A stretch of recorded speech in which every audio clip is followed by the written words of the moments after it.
Welcome student, myself Purvi Ajmera from Gurukul Academy, Bambora. Now today we will read a new chapter, chapter number 4, The Ashes That Made Trees Bloom of class 7. कौन सी class का chapter है ये? 7th class का chapter है. Beforehand, this is a story about an honest and hardworking old man.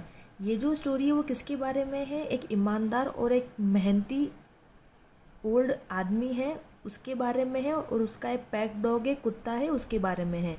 The dog was killed by troublesome neighbour, और उसका जो dog था उसको किसी पड़ोसी ने मार दिया.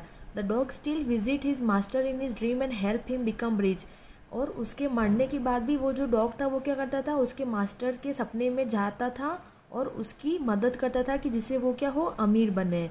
Read the story and find out who does so. तो उसके लिए हम क्या करेंगे, स्टोरी पढ़ेंगे. Now let's start the story. In the fine old days of the Diomedes, there lived an old farmer couple who had only a little dog as their pet. Having no children, they loved it as though it were a child. The old dame made a cushion of blue crab for it, and at meal time Muko, the name it was called with, would sit on it in the manner of a cat. The kind people fed the pet with tidbits of fish from their own chopstick and tail, all the boiled rice it liked to have. Thus treated, the dumb creature loved its master like a human with a soul. The old man, being a rice farmer, went every day with hoe or spade into the fields, toiling hard from morning until old Tanto Sama, as the sun is called, had gone down behind the hills. Every day the dog accompanying him to work, never once hurting the white heron that walked in the footstep of the old man to pick up the worms. For the old fellow was patient and kind to everything that possessed life, and often carried a sword in order to give food to the birds. में Japan में एक वृद्ध दंपति रहते थे. उनका एक मात्र साथी मुको नामक एक छोटा पालतू कुत्ता था. वे उस कुत्ते को अपने बच्चे की तरह प्यार करते थे. उसे मछली के टुकड़े तथा उबले चावल खाने को देते थे. मुको भी अपने मालिक से बहुत प्यार करता था. बूढ़ा व्यक्ति चावल उगाने वाला किसान था. कौन था बेटा? वो चावल उगाने वाला किसान था. वह अपने फावड़े से सारा दिन परिश्रम करता रहता था. वो क्या करता था, उसका जो फावड़ा था उसे दिन भर मेहनत करता रहता था. मुको प्रतिदिन स्वामी के पीछे पीछे खेत पर जाया करता था. जो मुको था वो क्या करता था, उसका जो स्वामी था, जो मास्टर था, उसके पीछे क्या करता था, रोज़ डेली खेत पे उसके साथ साथ फील्ड पे जाया करता था. वह सफ़ेद रंग के जल पक्षी बगुले को जो कीड़े खाता था कोई चोट नहीं पहुंचाता. और रास्ते में उसको कौन मिलता था, एक बगुला था. आपने देखा है ना, वो वाइट कलर का होता है, जो छोटे छोटे जानवर खाता है. वो दिखता था लेकिन फिर भी वो उसको परेशान नहीं करता था और उसको खाता नहीं था. किसान सभी जीवों के प्रति सहृदय था, और वो जो किसान था उसको सब जानवरों से क्या था, बहुत प्यार था. वो किसी भी बर्ड को या किसी भी एनिमल को क्या करता था, हर्ट नहीं करता था या हार्म नहीं करता था. One day the dog came running to him, putting his paws against his legs as though it was pointing with his head to some spot behind. The old man at first thought his pet was only playing and did not pay heed to it, but the dog went on whinnying and running to and fro for some minutes. Then old man walked with the dog a few yards to a place where the animal began a lively scratching. The farmer thought it to be possible a buried bone or bit of fish. The old man struck his hoe in the earth when lo, a pile of gold emerged gleaming before him. In an hour the old couple became wealthy. The couple bought a piece of land, made a feast of their friends, and gave plentiful to their poor neighbor. As for the dog, they petted him, they almost smothered with him kindness. एक दिन जो doggy था, कुत्ता था, वो दौड़ता हुआ अपने मालिक के पास आया. उसने पीछे किसी जगह पर चलने का इशारा किया. जो वृद्ध मुको के साथ उस स्थान पर चला गया, तो वो जो बुढ़ा आदमी था वो उसके साथ वहाँ चला गया. कुत्ता वहाँ ज़मीन को खुरचने लगा. उसने क्या किया, ज़मीन को खोदने लगा. वृद्ध ने उस स्थान को कस्सी से खोदा. उसने भी क्या किया, कस्सी से खोदा. वहाँ उसे ढेर सा सोना मिल गया. तो उसको क्या मिला, वहाँ पे बहुत सारा सोना मिल गया. वृद्ध दंपति धन्यवान हो गए। उन्होंने खेत खरीदे, मित्रों को भोज दिया तथा गरीब पड़ोसियों की आर्थिक मदद की। जैसे उन्होंने देखा तो उन्होंने क्या किया, ये सारी चीज़ें करी। उन्होंने क्या करी, लोगों की मदद करी, उन्होंने लोगों को ज़मीन दी और ये सारी चीज़ें उन्होंने करी। मित्रों को भेज दिया, गरीब पड़ोसियों की आर्थिक मदद की।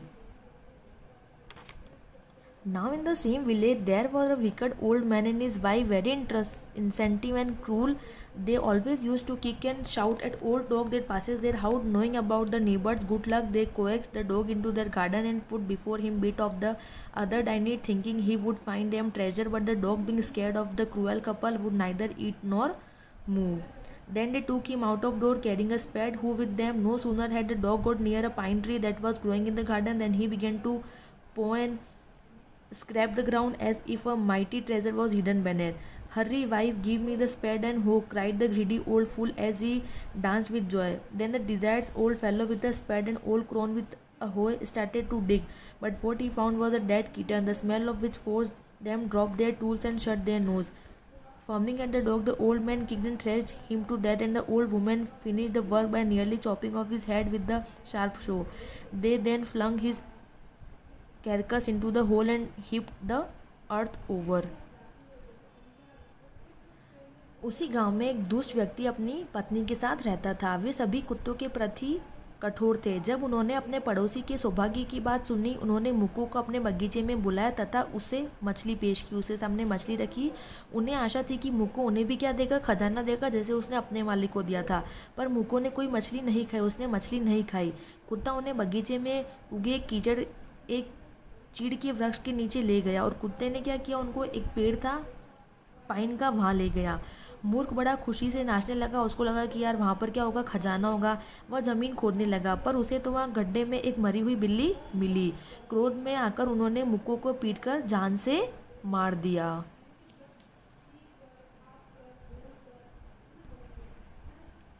That night the spirit of the dog came to him in a dream and said, "Cut down the pine tree on my grave and build from it a mortar for your rice pastry and a mill for your bean sauce." So the old man cut down the trees and took out of the middle of the trunk a part of 2 feet long. With great labor, partly by fire, partly by the chisel, he made a hollow place as big as a small bowl. He then made hammer of wood with a long handle, such as is used for pounding rice. When New Year approached near, he wished to prepare some rice pastry. When the rice was oil boiled, it was stuffed into the mortar. The old man lifted his hammer to beat the mass into dough, and the blows fell heavy and fast till the pastry could be baked. Suddenly the whole mass turned into a heap of gold coin. When the old woman took the hand mill and stuffing it with beans started to grind, the oil began to rain in the form of drops. Meanwhile the resentful neighbor peeped in at the window when the boiled beans were being ground. "Goody me," cried the old hag as she watched each dripping of sauce turning into yellow gold. Within a few minutes a shining mass of gold had filled the tube under the mill. So the old couple were richer now. The following day the stinky and weak neighbor came and borrowed the mortar and magic mill. They filled one with boiled rice and the other with beans. Then the old man started pounding and the woman grinding, but at the first blow and turn the pastry and sauce changed into a full mass of worm. This made them angry. They chopped the meal into pieces to use a fuel. Mukku के मालिक को अपना प्रिय पालतू कुत्ता खोने का बहुत अफसोस था। उन्होंने कुत्ते की जो कब्र होती है उस पर फूल और जर अर्पित किए। उस रात को मुक्कू की आत्मा उस बूढ़े किसान के सपने में दिखी। उसने कहा कि जो पाइन ट्री का वृक्ष है उसकी कब्र के ऊपर उगा है, जो उसकी कब्र के ऊपर उगा है, उसने बोला उसको काट दो। उससे प्राप्त सामग्री से चावल की पेस्ट्री तथा चटनी बनाने की चक्की बनाओ। और उसने बोला कि उसके ऊपर जो चीज़ें हैं उनसे आप क्या बनाओ, चावल की पेस्ट्री तथा चटनी बनाने की जो चक्की है वो बनाओ। किसान ने वृक्ष के तने में एक खोखली जगह बनाई। उस लकड़ी से उन्होंने चावल कटने हेतु एक हथौड़ी बनाई। उन्होंने पेस्ट्री पकाई। अचानक वह गूंदा हुआ आटा किस में बदल गया, कॉइन्स में बदल गया, गोल्ड कॉइन्स में। बूढ़े ने एक दंपति फिर से क्या हो गए, अमीर हो गए।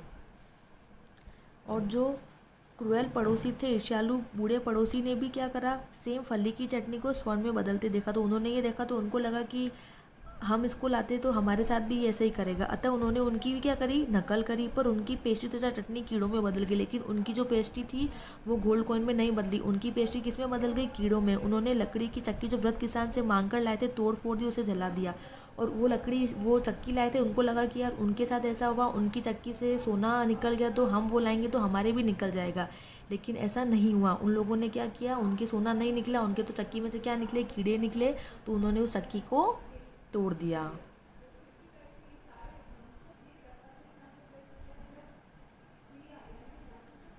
Part second. Not much later that the nice old man dreamed again, and the spirit of the dog spoke to him, telling him how the wicked neighbor had burned the meal made from the pine tree. Bring the ashes of the meal, spray them on the withered trees, and they will bloom again, said the dog spirit. The old man awoke and went once to his wicked neighbor's house. The reasonable old pair were sitting at the edge of their square fireplace in the middle of the floor, smoking and spinning. From time to time they warmed their hands and feet with the blaze from some pints of the meal. There was a pile of peas lay behind them. The good old man humbly demanded the ashes, though the envious couple turned up their noses at him and scolded him as if he, as a thief, they allowed him to take the ashes. फिर जो नेक व्रत किसान को फिर क्या हुआ, अगले दिन दूसरा सपना आया। उनके पालतू कुत्ते ने उससे बताया कि जली हुई चक्की की राख लेकर उसे चीड़ के वृक्ष पर फैला दो। तो उसने क्या किया, अब वो वाला सीन हो गया जिसके अंदर उनको चक्की मिली नहीं, उनको सामान मिला नहीं। तो फिर क्या हुआ, अगले दिन वापस वो कुत्ता उसके सपने में गया अपने मास्टर की। उसने उसको बोला कि जो जली हुई राख है उसको लाकर क्या करो, वो जो पाइन ट्री है उस पेड़ पर फैला दो, तो उस पर क्या हो जाएगा, उस पाइन ट्री पे फिर से जो फ्लावर है वो खिलने लग जाएंगे। फिर जो बूढ़ा आदमी था वो चक्की की कुछ राख लेके आया, तो वो वहाँ पर गया और वहाँ से राख लेकर आया। उसने उसकी चुटकी पर वृक्ष के ऊपर फैलाई और उसने क्या किया, जो पाइन ट्री था तो जो राख लेके आया था उसकी वो उसने उस पर फैला दी। वृक्ष फूलों से लद गया, तो जो पेड़ था वो किससे हो गया, फूलों से हो गया। लोभी दस दंपति ने जली चक्की की शेष राख समेट कर रख ली, और जो चालाक वाले थे उन्होंने क्या किया, समेट कर रख ली।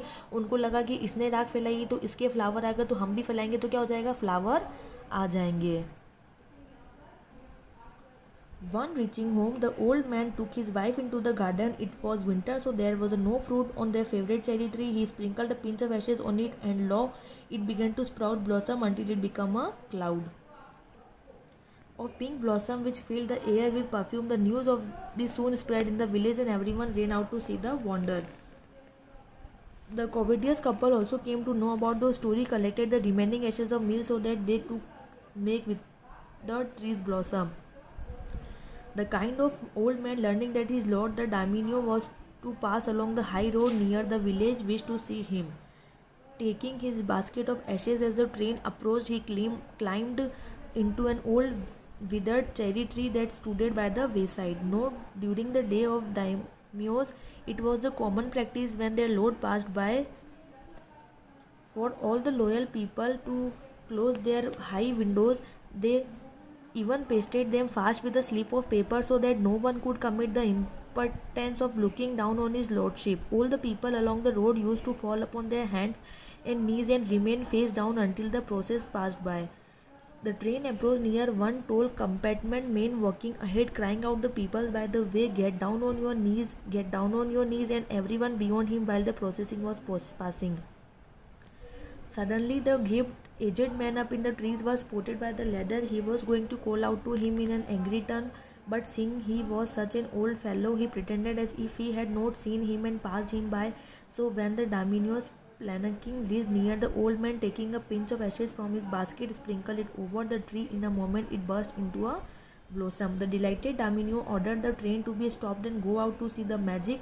Calling the old man to him, he thanked him and ordered he should be presented with silk robes, sponge cake, fans, and other reward. He even invited him to his palace. So the old man went joyfully home to share his joy with his dear old wife. But when the greedy neighbor heard it, he took some of the magic ashes and reached the highway. There he waited until a daimyo's train came along, and forgetting of kneeling down like the crowd, he climbed a withered cherry tree. Seeing the daimyo himself was almost directly under him, He sprinkled a handful of ashes over the tree, which do not do any magic this time.